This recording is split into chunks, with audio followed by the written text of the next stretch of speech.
Buenas tardes o buenas noches para quien esté escuchando a un horario o a otro horario. Este fin de semana, con el grupo del Consejo Nacional de Centros Históricos, hemos estado recorriendo la ciudad de León, con el objeto de evaluar la posibilidad de organizar un congreso sobre centros históricos. Así es que estas son las observaciones personales o las propias observaciones y apreciaciones que pude hacer sobre esta ciudad. Es muy difícil evaluar la forma de ser y de vivir en una ciudad cuando uno la recorre 48 horas lo máximo. Pero la primera impresión que tuve desde que llegué a la estación central de autobuses fue que me iba yo a encontrar a una ciudad, pues como cualquiera otra de las ciudades de México, en proceso de crecimiento, en proceso de industrialización,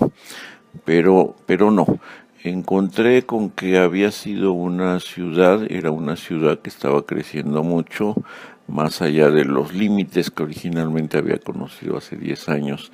en el primer Congreso de Centros Históricos, y me llamó la atención primero, bueno, pues lo que me venía al recuerdo.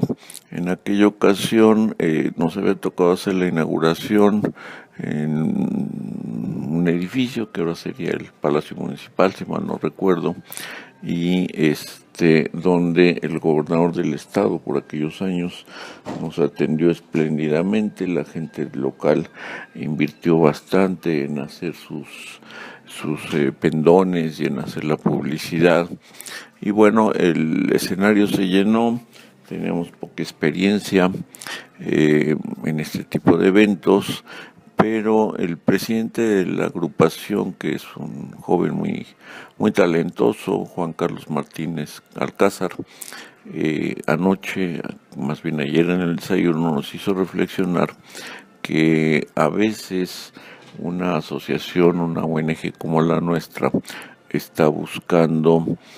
un propósito, que era el propósito de cambiar las leyes de protección al medio ambiente,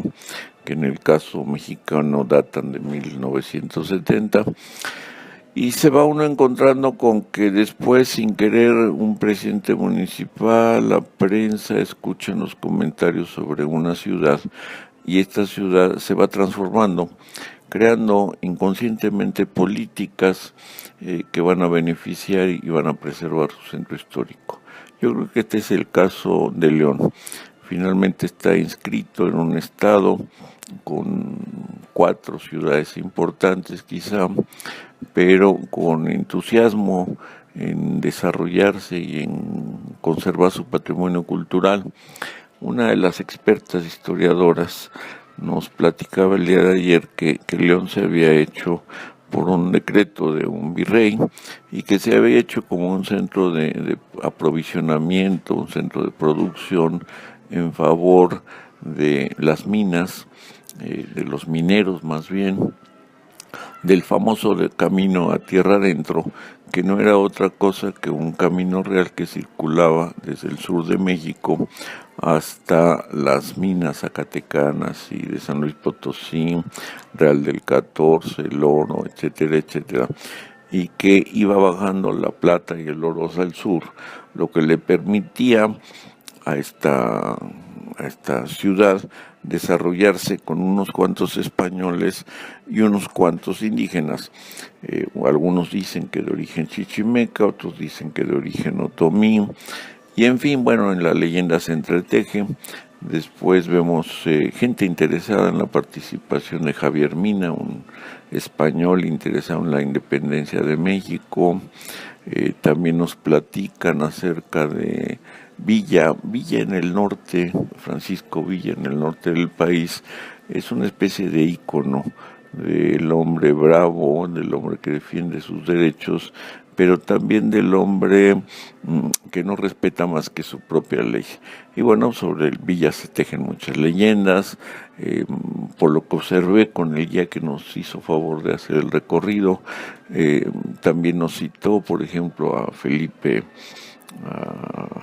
el general de Francisco Villa, el artillero de Francisco Villa, Felipe Ángeles, que era un hombre que se había formado, él sí, en la Escuela Militar de Europa, en artillería, y eso me trajo a recuerdo, bueno, trajimos a colación la batalla de Celaya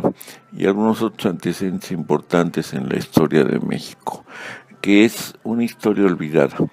En lo que se refiere al centro histórico, yo creo que este ha crecido desde su cuadro original hacia sus periferias en una forma ordenada. Claro, no deja de haber alguno que otro edificio que hay que